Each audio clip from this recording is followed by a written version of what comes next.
नमस्कार, स्वागत है आप सभी का सुजस सारांश की इस क्लास में। मैं हूं आपके साथ विपिन कुमार शर्मा और इस क्लास में हम पढ़ते हैं राजस्थान का करंट अफेयर्स, जिसका आधार होता है राजस्थान सरकार की सुजस पत्रिका। शुरुआत करते हैं हेडलाइंस के साथ। सबसे पहली जानकारी किससे संबंधित है? केंद्र सरकार की एक योजना है जिसका नाम है जल जीवन मिशन या हर घर जल।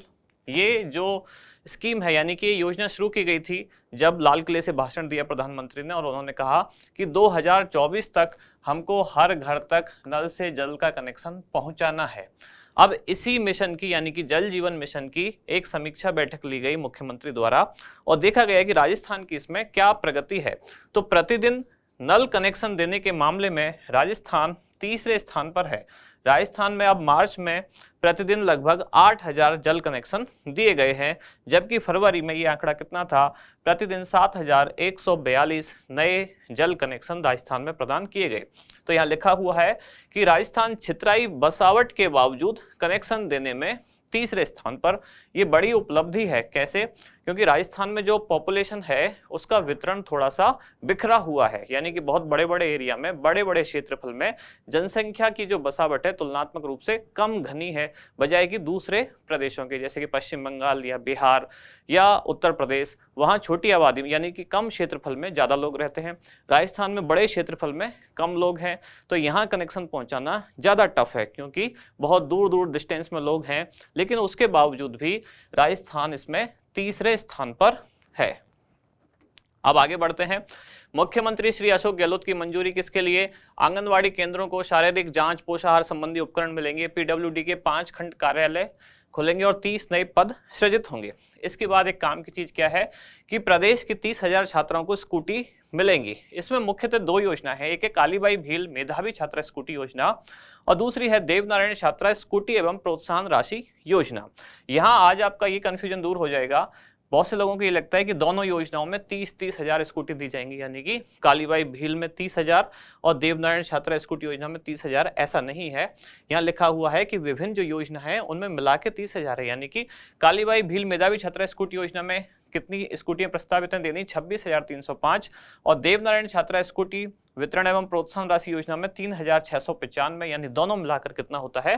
30,000। यहाँ डिटेल में भी दिया गया है कि किस वर्ग की जो छात्राएं हैं उनको कितनी स्कूटियां दी जाएंगी, तो इस योजना को भी हम डिटेल में देखेंगे। साथ ही यहाँ बताया गया है कि अब छात्राओं के पास एक ऑप्शन भी है इलेक्ट्रिक स्कूटी लेने का। तो अगर वो ये वाला विकल्प चुनते हैं तो उनको अप्लाई जब वो करेंगे तो ऑनलाइन आवेदन में ही इसके बारे में जानकारी देनी होगी। आगे बढ़ते हैं। प्रदेश में पंचायत स्तर पर विशेष अभियान चलेगा। किसके लिए? कि विलायती बबूल हटाकर फलदार पौधे लगाए जाएं, क्योंकि जो विलायती बबूल है वो आसपास दूसरे पौधों को उगने नहीं देता है कई बार, इसलिए उनको हटा के कुछ फलदार पौधे लगाए जाएं।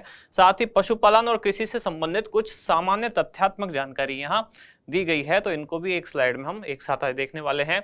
यहाँ महिला सशक्तिकरण बेहतरीन कार्यों को सम्मान, जिसमें इंदिरा महिला शक्ति प्रोत्साहन एवं सम्मान नाम से कई पुरस्कार वितरित किए गए। ये क्यों किए गए? क्योंकि अभी अंतर्राष्ट्रीय महिला दिवस था 8 मार्च को, तो इसके उपलक्ष्य में एक अंतर्राष्ट्रीय महिला सप्ताह का आयोजन किया गया राजस्थान में, और वो महिला सप्ताह जिसका समापन हुआ और समापन पर ये कई सारे पुरस्कार वितरित किए गए। और हमेशा की तरह आज भी यहाँ सशक्तिकरण गलत लिखा हुआ है, शोध्य नहीं है। करण प्रत्यय आएगा तो मात्रा दीर्घ हो जाएगी, मात्रा नहीं वर्तनी दीर्घ हो जाएगी। विधानसभा में आज क्या क्या? तो सरदारपुरा कृषि कॉलेज भवन का निर्माण पूरा। 2 संतान के कारण पदोन्नति से वंचित कार्मिकों के लिए नियमों में संशोधन होगा, यानी कि 2 से अधिक संतान के कारण पदोन्नति से जो 3 से 5 वर्ष वंचित किए जा चुके हैं, तो ऐसे जो कार्मिक हैं उनको भी उनकी मूल वरिष्ठता जो है वो प्रदान की जाएगी। तो ऐसा प्रस्ताव आ चुका है। इधर जोधपुर में विशेष योगजनों को स्कूटी वितरण जल्द ही किया जाएगा और यहाँ 94 लोगों को ई गवर्नेंस राजस्थान अवार्ड दिया जाएगा। आज की सबसे खास जानकारी यही है। अब देखते हैं हमारा इंडेक्स, कौन कौन सी चीजें जिनको हम डिटेल में पढ़ेंगे। मुख्यतः 5 जानकारियां हैं। सबसे पहली, 94 लोगों को ई गवर्नेंस राजस्थान अवार्ड कौन से वर्ष के लिए? 2021-22 के लिए। फिर इंदिरा महिला शक्ति प्रोत्साहन एवं सम्मान। इसके बाद कृषि तथा पशुपालन से संबंधित विभिन्न जानकारियां, जैसा कि मैंने कहा था कि बहुत सारी जो फैक्चुअल चीजें हैं एक साथ एक स्लाइड में पढ़ेंगे। इसके बाद प्रतिदिन नल कनेक्शन देने में राजस्थान तीसरे स्थान पर। ये फ्रंट पेज की न्यूज़ थी, इसको भी देखेंगे। और फिर विभिन्न योजनाओं में प्रदेश की 30,000 छात्राओं को स्कूटी, तो इसमें उनका बाइफरकेशन किया गया है, डिवाइड किया गया है कि कौन सी योजना में कितनी स्कूटी दी जाएंगी, तो उसको भी आज एक साथ देखने वाले हैं। शुरुआत सबसे पहले 94 लोगों को ई गवर्नेंस राजस्थान अवार्ड 2021-22। संख्या तो आपको पता चल गई, कुल कितने लोगों को दिया जाने वाला है, 94। अब कैसे कैसे होगा, संदर्भ क्या है, वितरण क्या है, कौन से विभाग द्वारा ये पुरस्कार प्रदान किए जा रहे हैं और क्यों किए जा रहे हैं, सारी जानकारी हम समझते हैं। पहले तो संदर्भ यानी कि ये कब दिया जाएगा, तो राजस्थान आईटी दिवस, कल भी हमने पढ़ा था, राजस्थान आईटी दिवस के उपलक्ष्य में एक समारोह का आयोजन हो रहा है, फेस्टिवल का आयोजन हो रहा है। कब से कब, 19, 20 और 21 मार्च, यानी कि 3 दिवसीय एक फेस्टिवल का आयोजन हो रहा है। ये क्या है, ये एक स्टार्टअप एक्सपो है। तो इसी दौरान जो ई गवर्नेंस के क्षेत्र में जिन लोगों ने अच्छा काम किया, इसमें भी खासकर जो अधिकारी हैं, प्रशासनिक अधिकारी हैं या पुलिस के कुछ कार्मिक हैं या अन्य क्षेत्रों से जुड़े हुए लोग हैं, उन सभी को ई गवर्नेंस के क्षेत्र में अच्छा काम करने के लिए कुछ पुरस्कार प्रदान किए जाएंगे। कौन से विभाग द्वारा दिए जाएंगे, तो पुरस्कार प्रदाता कौन है, ई गवर्नेंस से संबंधित कौन सा विभाग होगा, तो सूचना प्रौद्योगिकी एवं संचार विभाग, ये विभाग इन पुरस्कार का वितरण करेगा। पुरस्कार ये वाला प्रारंभ कब से हुआ था, तो वर्ष 2010 से ये शुरू हुआ। इसमें कुल 7 श्रेणियां हैं। कौन कौन सी 7 श्रेणी, कहीं 6 भी लिखा हुआ है ये, तो A1, A2, B1, B2, C1, C2 और D, यानी A, B, C तीनों में 2-2, तो 6 ये और प्लस D, इस तरह से कुल 7 हैं। अब किसको किस श्रेणी में दिया गया, तो ज्यादातर जो जिला कलेक्टर हैं उनको A1 कैटेगरी में दिया गया। A1 कैटेगरी में 2 जिला कलेक्टर जिनको दिया गया, कौन कौन, तो A1 श्रेणी में एक तो श्रीमती रुक्मणी रियार सिहाग, इनको दिया गया जब ये श्रीगंगानगर की जिला कलेक्टर थी और श्रीगंगानगर का जिला कलेक्टर रहते हुए इन्होंने गंग कैनाल प्रोजेक्ट को उसका कंप्यूटराइजेशन किया, जिससे कि पानी की जो रियल टाइम मॉनिटरिंग है वो की जानी संभव हुई। इनको इसी काम के लिए राष्ट्रीय स्तर पर भी पुरस्कार दिया जा चुका है। किनको, श्रीमती रुक्मणी रियार सिहाग, जो कि श्रीगंगानगर की कलेक्टर रहते हुए गंग कैनाल प्रोजेक्ट का इन्होंने कंप्यूटराइजेशन किया। अच्छा, अभी आप इसमें थोड़ा सा कंफ्यूज हो सकते हैं, क्योंकि वर्तमान में ये कहाँ की कलेक्टर हैं, तो वर्तमान में ये हनुमानगढ़ की कलेक्टर हैं। लेकिन अवार्ड कौन से ईयर का दिया जा रहा है, तो आप ध्यान रखें, अवार्ड दिया जा रहा है 2021-22 के लिए। तो जब ये अवार्ड के लिए नॉमिनेट हुई तब ये कलेक्टर कहाँ की थी, श्रीगंगानगर की।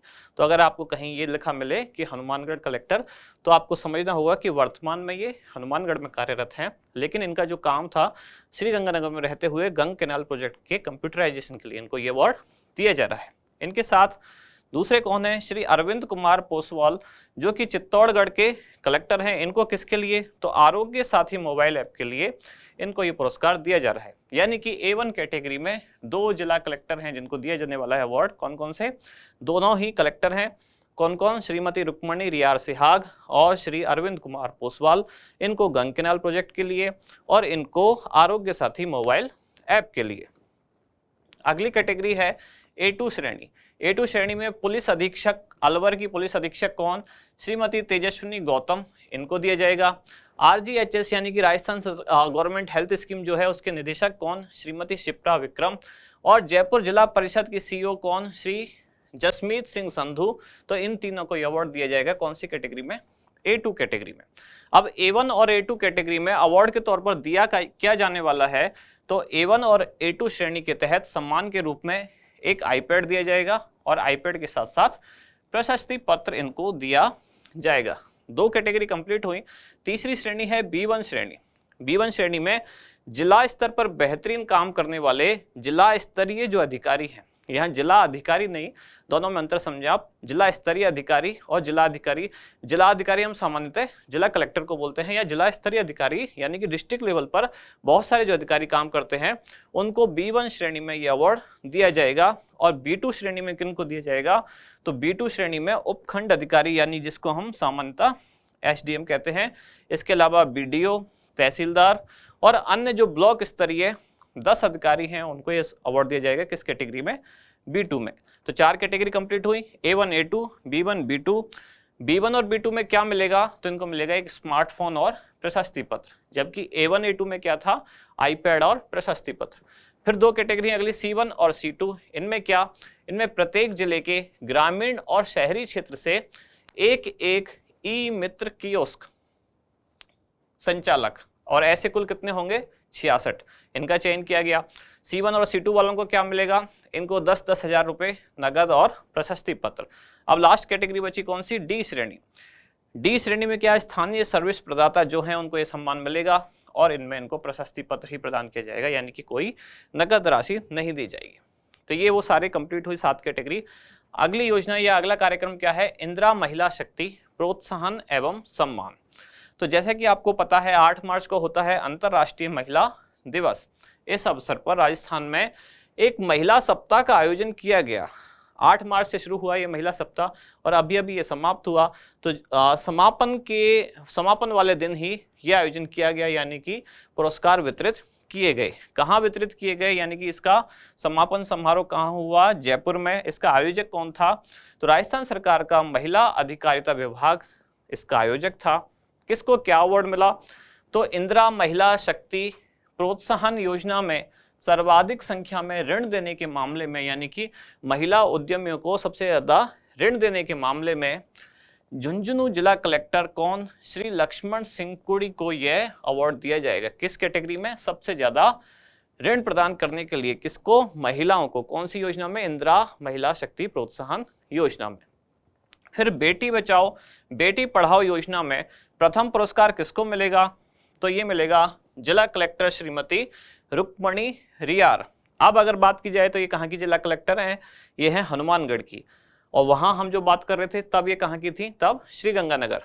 द्वितीय पुरस्कार बेटी बचाओ बेटी पढ़ाओ में तो अलवर के जिला कलेक्टर श्री जितेंद्र कुमार सोनी को, इनका नाम हम बार बार पढ़ते ही रहते हैं कई सारी योजना कार्यक्रम में।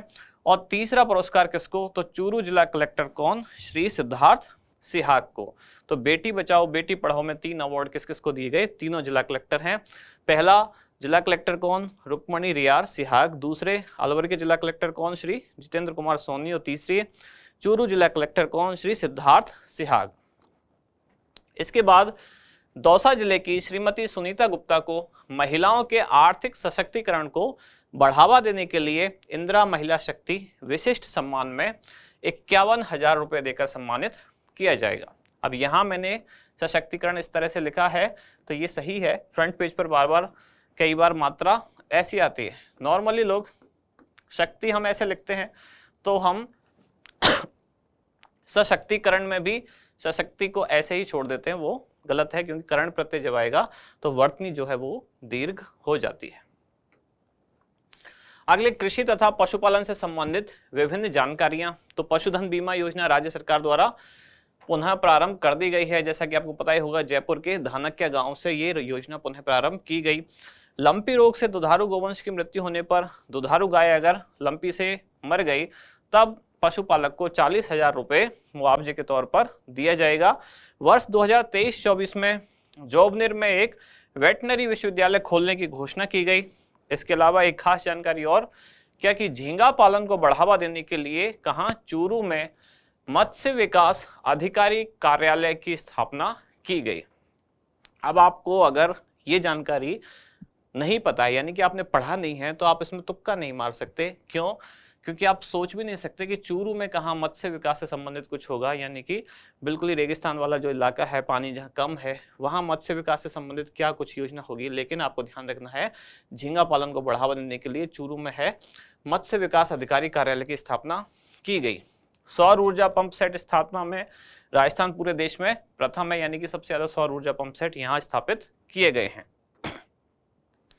आगे प्रतिदिन नल कनेक्शन देने में राजस्थान तीसरे स्थान पर। शुरू में ही मैंने बात की थी, अभी अभी मुख्यमंत्री द्वारा जल जीवन मिशन या हर घर जल योजना की समीक्षा की गई और इसमें ये बात सामने आई कि राजस्थान इसमें तीसरे स्थान पर है। इस जल जीवन मिशन को हम कई बार डिटेल में पढ़ चुके हैं। मध्य प्रदेश का बुरहानपुर पहला ऐसा जिला बना जहां हर घर तक नल से कनेक्शन पहुंचा।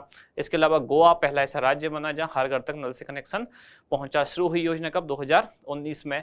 लक्ष्य क्या रखा गया, 2024 तक हर घर तक नल से कनेक्शन पहुंचाना। ये सब हम पहले पढ़ चुके हैं। आज इसमें जो अन्य तथ्यात्मक जानकारी है उनको देख रहे हैं हम। योजना का विवरण, मार्च 2023 में राजस्थान सरकार द्वारा लक्ष्य रखा गया कि प्रतिदिन 8,000 कनेक्शन पहुंचाए जाएंगे। इससे पहले फरवरी 2023 में ये औसत कितना था, तो प्रतिदिन 7142 कनेक्शन प्रतिदिन दिए जा रहे थे। अब राजस्थान इस आधार पर तीसरे स्थान पर है। किस आधार पर? प्रतिदिन नल कनेक्शन पहुंचाने के आधार पर। अब एक खास बात गौरतलब है कि जल जीवन मिशन में अब तक राजस्थान द्वारा कितने, तो लगभग 13,000 करोड़ रुपए खर्च किए जा चुके हैं। और इस आधार पर, किस आधार पर? खर्च किए जाने के आधार पर राजस्थान देश में चौथे स्थान पर है। दोनों बातों में ध्यान रखना है आपको। प्रतिदिन नल कनेक्शन की संख्या पहुंचाने के आधार पर राजस्थान तीसरे स्थान पर है, लेकिन जितना खर्चा किया है उस आधार पर राजस्थान देश में चौथे स्थान पर है। तो ये जरूर पढ़ें, ऐसा ना पढ़ें केवल जल जीवन मिशन में राजस्थान कौन से स्थान पर है, तो किस कैटेगरी में कौन से स्थान पर है। अगर प्रतिदिन नल कनेक्शन पहुंचाने की बात की जा रही है तो ये तीसरे स्थान पर भी कब है? मार्च 2023 के आंकड़ों के आधार पर। हो सकता है अगले महीने ये आंकड़ा बढ़ जाए, यानी कि अभी प्रतिदिन 8,000 कनेक्शन दिए जा रहे हैं, हो सकता है ये 10,000 पहुंच जाए और राजस्थान पहले स्थान पर आ जाए, तो वो आगे की बात है। अभी मार्च 2023 तक प्रतिदिन हर घर तक नल से जल पहुंचाने के मामले में राजस्थान तीसरे स्थान पर है, और जबकि इस योजना में खर्चा करने के आधार पर राजस्थान चौथे स्थान पर है।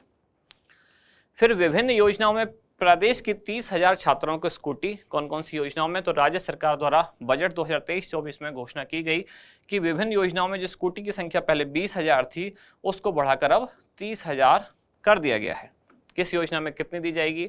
तो कालीबाई भील मेधावी छात्रा स्कूटी योजना में कुल कितनी स्कूटी दी जाने वाली है? 26,305। अब इन 26,305 को डिवाइड किया गया है कि कैसे कैसे किस योजना में दी जाएंगी, यानी कि जैसे सभी वर्ग की छात्राओं के लिए उच्च शिक्षा विभाग में कितनी? 4,162। फिर अनुसूचित जाति की 12वीं की उत्तीर्ण जो छात्रा हैं उनको 2,463। सामान्य एवं आर्थिक पिछड़ा वर्ग 12वीं उत्तीर्ण छात्रा जो है 1,477। कहने का मतलब ये आंकड़ा पूरा दिया गया है। जो मोटी मोटी बातें हैं दो याद रखनी है। क्या? एक तो देवनारायण छात्रा स्कूटी वितरण योजना जो है उसमें कितनी है स्कूटी, और कालीबाई भील मेधावी छात्रा स्कूटी वितरण योजना है उसमें कितनी है? तो एक में है 26,305, दूसरी में है 3,695। सामान्य तौर पर आप ऐसे याद रख सकते हैं, एक 26 से थोड़ा ज्यादा है और दूसरा 4 से थोड़ा कम है, तो 26 और 4 टोटल कितने होते हैं? 30। ये है 3,695 और वो है 26,305। दोनों को आप जोड़ेंगे तो कितना आएगा? 30,000। तो इस तरह से 30,000 स्कूटी प्रदान की जाने वाली है। आज का हमारा अभ्यास प्रश्न, A1 श्रेणी में ई गवर्नेंस राजस्थान अवार्ड 2021-22 निम्नलिखित में से किसे प्रदान किया जाएगा? श्रीमती रुक्मणी रियार सिहाग, श्री अरविंद कुमार पोसवाल, श्रीमती तेजस्विनी गौतम, या फिर ए व बी दोनों? इसका उत्तर बताएं कमेंट्स में। अब आपके लिए दो खास जानकारी हैं, जिसमें पहली जानकारी तो ये जो मैं कल भी आपको बता चुका हूं कि 5 अप्रैल 2023 से कलाम एकेडमी के दोनों सेंटर यानी कि जयपुर सेंटर और सीकर सेंटर दोनों पर 50-50 सीट की कैपेसिटी के साथ लाइब्रेरी स्पेशल बैच शुरू होने वाला है। ये लाइब्रेरी स्पेशल बैच किसके लिए है? तो RAS प्रीलिम्स और मेंस दोनों एग्जाम को टारगेट करके ये बैच शुरू होने वाला है। इसके बारे में कुछ खास चीजें मैंने कल आपको बताई, एक बार मैं वापस रिपीट कर देता हूं। लाइब्रेरी बैच और फाउंडेशन बैच दोनों ही शुरू होने वाले हैं।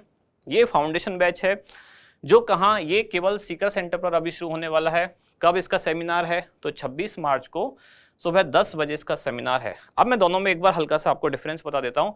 फाउंडेशन बैच तो एक क्लासिक कंसेप्ट है, जो लोग भी कोचिंग वगैरह से जुड़े हुए वो जानते हैं। फाउंडेशन यानी कि जो स्टूडेंट्स पहली बार तैयारी कर रहे हैं वो बस आएंगे क्लास में, टीचर्स पढ़ाएंगे, आप नोट्स लिखेंगे, जो एक क्लासिक पैटर्न है वो सब होता है फाउंडेशन बैच में। लाइब्रेरी स्पेशल बैच में एक्स्ट्रा क्या है? ये दरअसल मेनली उन स्टूडेंट्स के लिए है जो पहले एक आध बार तैयारी कर चुके हैं, या फिर ऐसे स्टूडेंट्स जिन्होंने भले ही पहले ना की हो लेकिन वो अपने आप को इतना एडवांस समझते हैं, या उनकी तैयारी सेल्फ स्टडी से इतनी अच्छी है कि उनको लगता है कि उनको क्लासरूम में बैठने के बजाय अगर पर्सनली थोड़ा सा गाइडेंस मिल जाए तो अब वो बहुत अच्छा प्रदर्शन एग्जाम में कर सकते हैं। तो ये जो कंसेप्ट है मेनली उन्हीं स्टूडेंट्स को ध्यान में रख के डेवलप किया गया है। यहाँ भी आप देख पा रहे हैं लाइब्रेरी का ही एक सेमिनार का ही एक तरह का ये फोटोग्राफ है। यहाँ ज़्यादातर क्या है कि जो अभी अभी न्यूली सेलेक्टेड ऑफिसर्स हैं, कुछ IAS हैं, कुछ RAS हैं, कुछ RPS हैं, कुछ अन्य जो UPSC के एग्जाम हैं उनमें सेलेक्टेड जो लोग हैं वो सब पर्सनली इस बैच के जो स्टूडेंट्स हैं उनसे मिलते रहते हैं।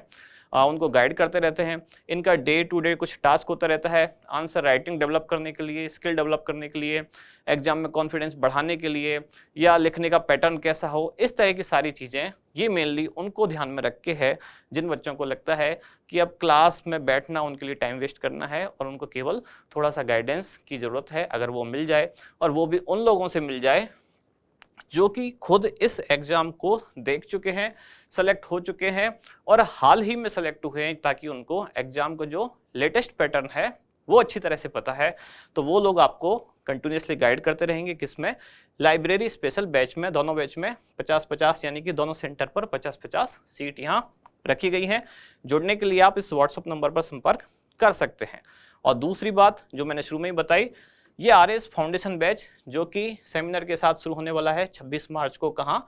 सीकर सेंटर पर। तो इसमें अगर आप पार्टिसिपेट करना चाहते हैं तो इस नंबर पर आप कॉल करके, मैसेज करके अपने आप को रजिस्टर कर सकते हैं।